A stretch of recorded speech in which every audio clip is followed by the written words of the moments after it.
ఇప్పుడు చిత్రాల్లో 14న సభ జరగబోతుంది కదా, ఎలా ఉండబోతుందండి సభ? అయితే ఇప్పుడు దాకా చూసిన గత పవన్ కళ్యాణ్ గారు ఇప్పుడు దాకా కూడా ప్రశ్నించే స్థాయిగా ఇప్పుడు దాకా ప్రశ్నిస్తూ ఉన్నారు. 8 నెలల నుంచి ఆ పదవికి వన్నె తెచ్చే విధంగా డిప్యూటీ సీఎంగా ఆయన పనిచేస్తున్నారు.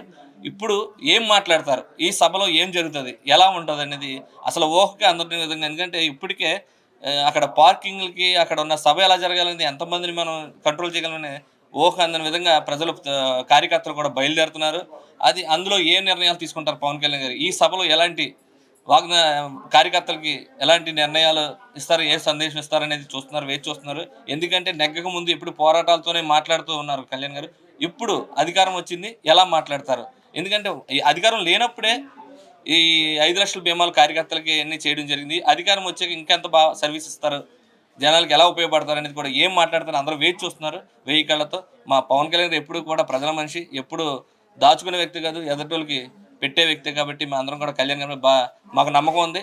ఈ మీటింగ్ ప్రపంచ స్థాయిలోనే నెంబర్ 1గా ఏ ఏ గవర్నమెంట్ కానీ ఏ పార్టీ చేయలేని విధంగా జనసేన పార్టీ ఆవిర్భావ దినోత్సవం చాలా అంగరంగ వైభవంగా పండుగ జరుగుతుంది అనుకుంటున్నాను.